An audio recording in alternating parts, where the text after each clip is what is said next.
नमस्कार दोस्तों, अगर आपका पैन कार्ड नहीं बना है और आप घर बैठे नया पैन कार्ड ऑनलाइन बनाना चाहते हैं तो आज की यह वीडियो आपके लिए बहुत महत्वपूर्ण है। तो चलिए शुरू करते हैं। सबसे पहले आपको अपने क्रोम ब्राउज़र में पैन कार्ड को टाइप करेंगे। पैन कार्ड को टाइप करने के बाद आप सर्च करेंगे। सर्च करने के बाद आप इस पेज पर आ जाएंगे। यहाँ पर आपको पहला ऑप्शन प्रोटीन के ऑप्शन पर आप क्लिक करेंगे। क्लिक करने के बाद आपके सामने ऑनलाइन पैन एप्लीकेशन का पेज ओपन हो जाएगा। अब आपको एक नया पैन कार्ड अप्लाई करने के लिए आप नीचे आएंगे और यहाँ पर पहला ऑप्शन न्यू एप्लीकेशन को चूज़ करेंगे। चूज़ करने के बाद आप नीचे आएंगे। अब आपको यहाँ पर सेलेक्ट पैन एप्लीकेशन टाइप को चूज़ करना है। यहाँ पर आप पहला option new pan form number 193 Indian citizen को चूज़ करेंगे। चूज़ करने के बाद आप नीचे आएंगे। अब आपको यहाँ पर आवेदक का फर्स्ट नेम, मिडिल नेम और लास्ट नेम फिल करेंगे। उसके बाद आप नीचे आएंगे। अब आपको यहाँ पर आवेदक की डेट ऑफ बर्थ को फिल करना है। यहाँ पर आप आधार कार्ड के अनुसार आवेदक की डेट ऑफ बर्थ फिल करेंगे। उसके बाद आप पीछे आएंगे और यहाँ पर आप आवेदक की ईमेल आईडी को फिल करेंगे। उसके बाद आपको यहाँ पर आवेदक का मोबाइल नंबर फिल करना है। उसके बाद आप नीचे आएंगे और यहाँ पर आप टर्म को एग्री करेंगे। एग्री करने के बाद नीचे आएंगे और I am not a robot के ऑप्शन को टिक करेंगे। टिक करने के बाद आप नीचे आएंगे और सबमिट के ऑप्शन पर क्लिक करेंगे। क्लिक करने के बाद आपका टेम्परेरी टोकन नंबर जनरेट हो जाएगा जो यहाँ पर शो होगा। आप अपने इस टोकन नंबर को नोट करके रख लेंगे। आपका ये टोकन नंबर 30 दिनों के लिए वैलिड रहेगा। मतलब आप इस टोकन नंबर से 30 दिनों के अंदर अपने इस एप्लीकेशन फॉर्म को फिल करना है, नहीं तो ये टोकन नंबर आपका एक्सपायर हो जाएगा। अब आपको अपने एप्लीकेशन को पूरा करने के लिए आपको कंटिन्यू पर क्लिक करना है। क्लिक करने के बाद अगर आपका पेज टाइम आउट हो जाता है या आपका सर्वर एरर हो जाता है तो आपको वापस ऑनलाइन पैन एप्लीकेशन के पेज पर वापस आना है। इस पेज पर आने के बाद आप नीचे आएंगे और यहाँ पर सेकंड ऑप्शन रिज्यूम एप्लीकेशन के ऑप्शन को चूज़ करेंगे।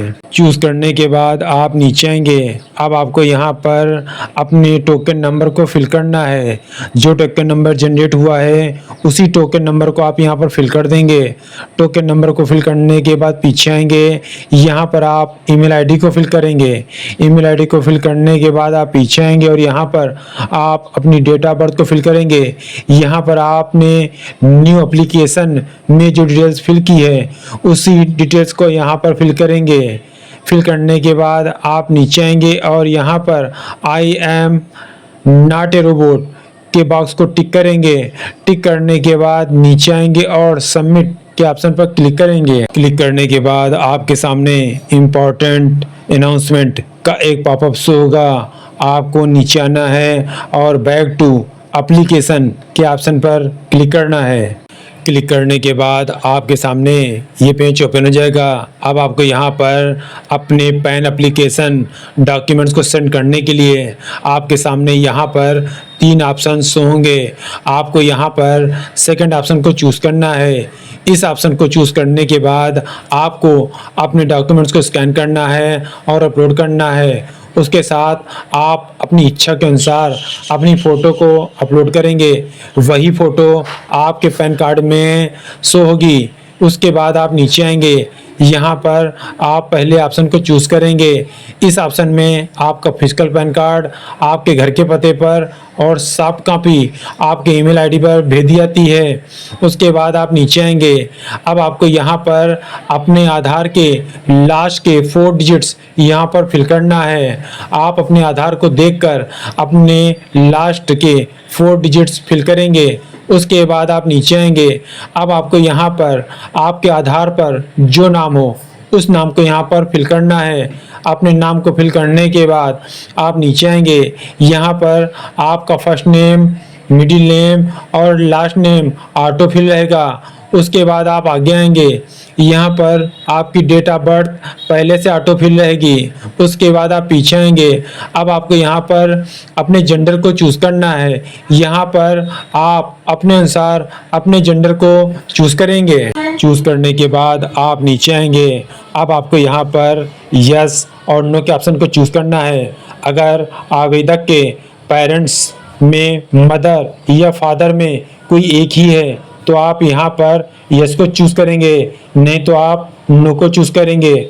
उसके बाद आप नीचे आएंगे, अब आपको यहाँ पर आवेदक के फादर का फर्स्ट नेम, मिडिल नेम और लास्ट नेम फिल करना है। उसके बाद आप नीचे आएंगे और यहाँ पर आवेदक की माता का फर्स्ट नेम, मिडिल नेम और लास्ट नेम फिल कर देना है। इन केस अगर आवेदक के पिता या माता का मिडिल नेम नहीं है तो आप यहाँ पर मिडिल नेम को ब्लैंक छोड़ देंगे। उसके बाद आप नीचे आएंगे, अब आपको यहाँ पर ये बताना है कि आप अपने पैन कार्ड में पिता का नाम चाहते हैं कि माता का नाम। आप अपने अनुसार यहाँ पर अपने ऑप्शन को चूज़ करेंगे। चूज़ करने के बाद आप नीचे आएंगे और नेक्स्ट के ऑप्शन पर क्लिक करेंगे। क्लिक करने के बाद आप इस पेज पर आ जाएंगे। इस पेज पर आने के बाद अब आपको यहाँ पर अपनी सोर्स ऑफ इनकम को चूज़ करना है। अगर आप सैलरी से इनकम को प्राप्त करते हैं तो आप यहाँ सैलरी को टिक करेंगे, लेकिन अगर आप हाउसवाइफ या स्टूडेंट हैं तो आप यहाँ पर नो इनकम को चूज़ करेंगे।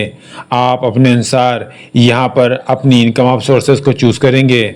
चूज़ करने के बाद नीचे आएंगे, अब आपको यहाँ पर एड्रेस फॉर कम्युनिकेशन को चूज़ करना है। चूज़ करने के लिए आप नीचे आएंगे और यहाँ पर आप रेसिडेंस को चूज़ करेंगे।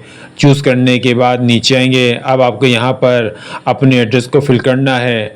एड्रेस को फिल करने के लिए सबसे पहले आपको यहाँ पर फ्लैट, डोर, बिल्डिंग को फिल करेंगे। उसके बाद आप पीछे आएंगे, अब आपको यहाँ पर रोड, स्ट्रीट और सेक्टर को फिल करना है। आप अपने अनुसार अपने रोड, सेक्टर को यहाँ पर फिल करेंगे। उसके बाद आप पीछे आएंगे, अब आपको यहाँ पर अपने एरिया का पोस्ट ऑफिस फिल करना है। पोस्ट ऑफिस फिल करने के बाद नीचे आएंगे, अब आपको यहाँ पर अपने एरिया, लोकेलिटी या टाउन, सिटी को फिल करना है। यहाँ पर आप अपने अनुसार अपने एरिया, लोकेलिटी को फिल करेंगे।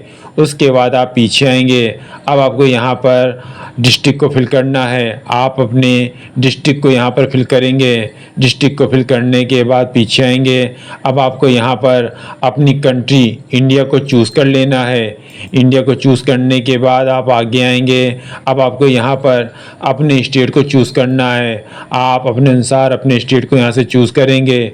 स्टेट को चूज़ करने के बाद आप आगे आएंगे, अब आपको यहाँ पर अपने पिन कोड को फिल करना है। आपके आधार कार्ड में जो भी पिन कोड हो उस पिन कोड को यहाँ पर फिल करेंगे। उसके बाद आप नीचे आएंगे, यहाँ पर आपको ऑफिस एड्रेस को ब्लैंक छोड़ देना है। उसके बाद आप नीचे आएंगे, अब आपको यहाँ पर टेलीफोन नंबर और ईमेल आईडी को फिल करना है। यहाँ पर सबसे पहले आपको अपने कंट्री कोड को चूज़ करना है। कंट्री कोड में आप इंडिया 91 को यहाँ से चूज़ करेंगे। चूज़ करने के बाद आप पीछे आएंगे, यहाँ पर आपका मोबाइल नंबर पहले से ऑटो फिल रहेगा। उसके बाद आप नीचे आएंगे, यहाँ पर आपकी ईमेल आईडी ऑटो फिल रहेगी। उसके बाद आप नीचे आएंगे, अब आपको यहाँ पर रेसिडेंटल स्टेटस को चूज़ करना है। यहाँ पर आप नीचे आएंगे और पहला ऑप्शन रेसिडेंट को चूज़ करेंगे। चूज़ करने के बाद आप नीचे आएंगे, अब आपको यहाँ पर रिप्रेजेंटेटिव एसएस में नो को चूज़ करना है। चूज़ करने के बाद आप नीचे आएंगे और नेक्स्ट पर क्लिक करेंगे। क्लिक करने के बाद आप इस पेज पर आ जाएंगे। इस पेज पर आने के बाद आपको यहाँ पर एरिया कोड, एओ टाइप, रेंज कोड, एओ नंबर को फिल करना है। वैसे ये आपके आधार के अनुसार ऑटो फिल रहेगा, लेकिन अगर ये ऑटो फिल नहीं रहता है तो आपको नीचे आना है और यहाँ पर आप इंडिया सिटीजन को चूज़ करेंगे।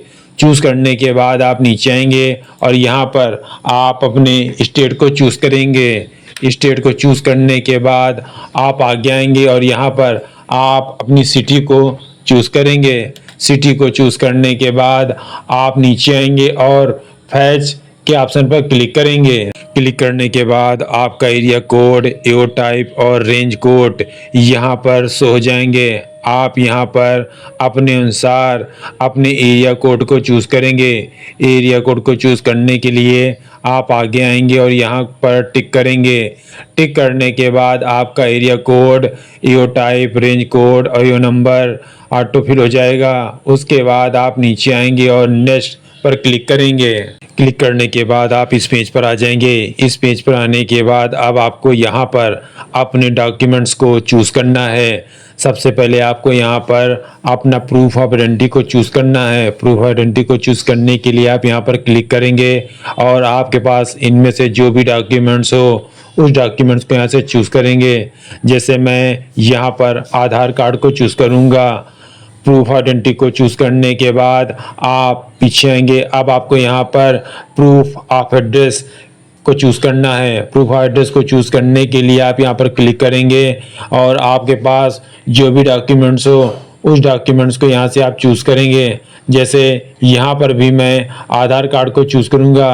प्रूफ ऑफ एड्रेस को चूज़ करने के बाद आप आगे आएंगे। अब आपको यहाँ पर proof of date of birth को चूज़ करना है। डेट ऑफ बर्थ को चूज़ करने के लिए आप यहाँ पर क्लिक करेंगे और आपके पास इनमें से जो भी डॉक्यूमेंट्स हो उस डॉक्यूमेंट्स को यहाँ से आप चूज़ करेंगे। जैसे मैं यहाँ से domicile certificate issued by the government को चूज़ करूँगा। चूज़ करने के बाद आप आगे आएंगे। अब आपको यहाँ पर डिक्लेरेशन को देना है। डिक्लेरेशन देने के लिए आप नीचे आएंगे। यहाँ पर आपका नाम पहले से ऑटो फिल रहेगा। उसके बाद आप पीछे आएंगे। यहाँ पर आप सेल्फ को चूज़ कर लेंगे। सेल्फ को चूज़ करने के बाद आप नीचे आएंगे। अब आपको यहाँ पर अपने प्लेस को फिल करना है। प्लेस को फिल करने के बाद आप पीछे आएंगे। यहाँ पर आपकी डेट पहले से ऑटो फिल रहेगी। उसके बाद आप नीचे आएंगे। यहाँ पर आपका नाम पहले से ऑटो फिल रहेगा। उसके बाद आप नीचे आएंगे। अब आपको यहाँ पर अपनी डिजिग्नेशन को देना है। यहाँ पर आप नॉट एप्लीकेबल को नोट कर देंगे, मतलब ये को नोट कर देंगे। उसके बाद आप नीचे आएंगे। अब आपको यहाँ पर अपने डॉक्यूमेंट्स को अपलोड करना है। यहाँ पर आपको सबसे पहले अपनी फ़ोटो को अपलोड करना है। आपको ये ध्यान रखना है कि आपकी फ़ोटो जेपीजी फाइल में होनी चाहिए और आपकी फ़ोटो की साइज 50 KB से ज़्यादा की नहीं होनी चाहिए। फ़ोटो को अपलोड करने के लिए आप पीछे आएंगे और यहाँ पर आप क्लिक करेंगे। क्लिक करने के बाद आपकी फ़ोटो जहाँ से हो वहाँ से आप अपनी फ़ोटो को चूज़ कर लेंगे। फ़ोटो को चूज़ करने के बाद आप नीचे आएंगे और अपलोड के ऑप्शन पर क्लिक करेंगे। क्लिक करने के बाद आपकी फ़ोटो अपलोड हो जाएगी जो यहाँ पर शो होगी। फ़ोटो को अपलोड करने के बाद आप पीछे आएंगे। अब आपको यहाँ पर अपने साइन को अपलोड करना है। आपका साइन भी 50 KB से ज़्यादा का नहीं होना चाहिए और आपका साइन जेपीजी फाइल में होना चाहिए। साइन को अपलोड करने के लिए आप पीछे आएंगे और यहाँ पर क्लिक करेंगे। क्लिक करने के बाद आपका साइन जहाँ पर हो वहाँ से आप अपने साइन को चूज़ करेंगे। साइन को चूज़ करने के बाद आप नीचे आएंगे और अपलोड के ऑप्शन पर क्लिक करेंगे। क्लिक करने के बाद आपका साइन अपलोड हो जाएगा जो यहाँ पर शो होगा।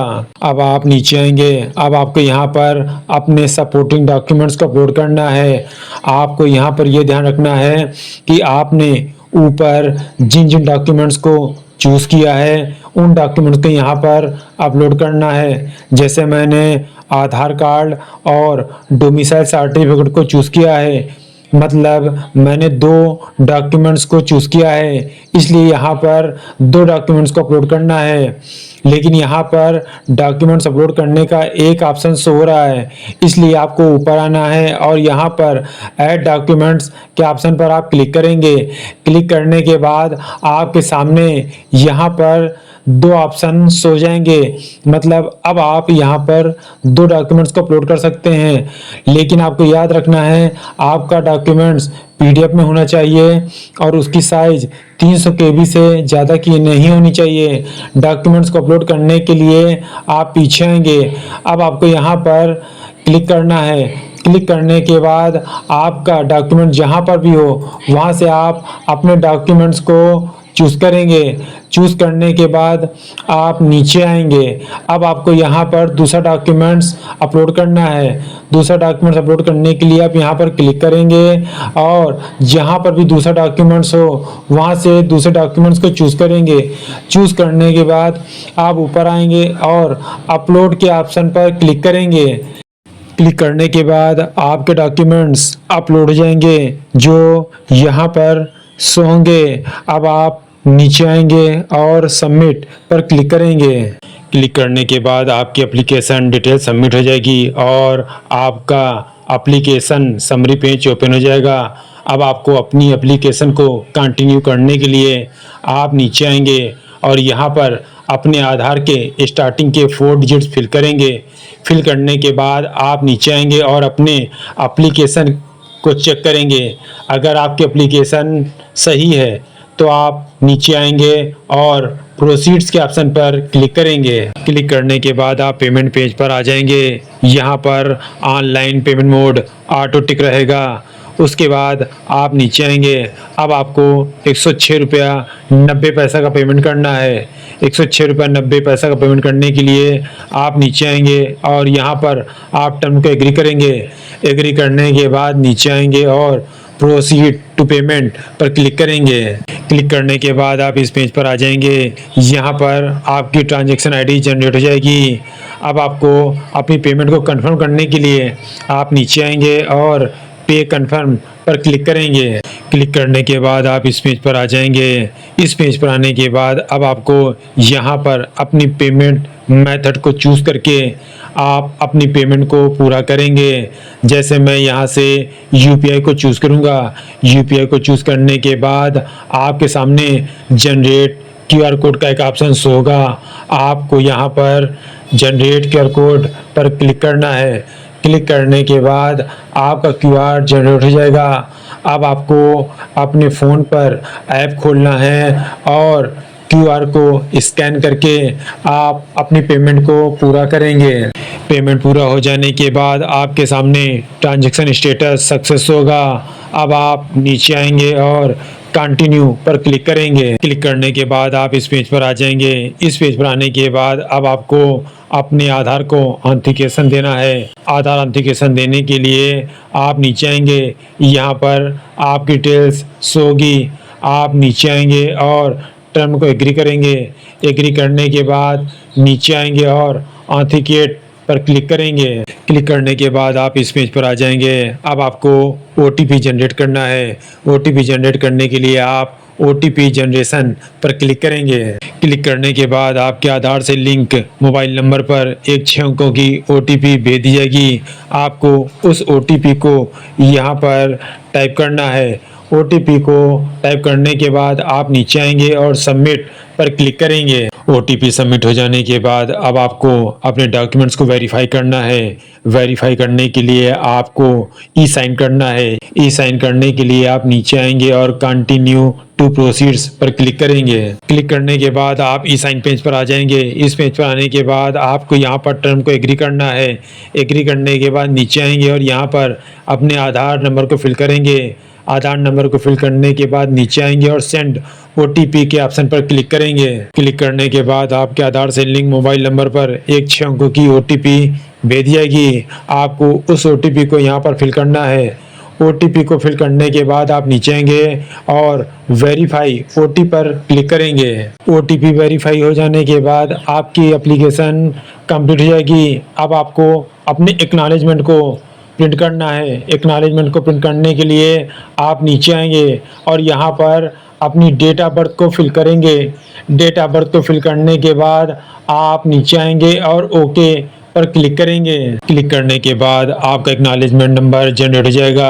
आप अपने इस एक्नॉलेजमेंट नंबर को प्रिंट कर सेव कर लेंगे, क्योंकि आपको अपनी एप्लीकेशन का स्टेटस चेक करने के लिए इस एक्नॉलेजमेंट नंबर की आवश्यकता पड़ेगी। 3 से 4 दिनों के बाद आपके डॉक्यूमेंट्स वेरीफाई किए जाने के बाद आपके पैन कार्ड की सॉफ्ट कॉपी आपकी ईमेल आईडी पर भेजी जाती है और 15 से 20 दिनों के बाद आपका फिजिकल पैन कार्ड आपके घर के पते पर भेज दिया जाता है। इस प्रकार दोस्तों आप एक नया पैन कार्ड आसानी के साथ बना सकते हैं। आशा करता हूँ ये वीडियो आपको पसंद आई हो। अगर ये वीडियो आपको पसंद आई हो तो चैनल को सब्सक्राइब करें, वीडियो को लाइक करें और वीडियो को अधिक से अधिक शेयर करना ना भूलें। जय हिंद।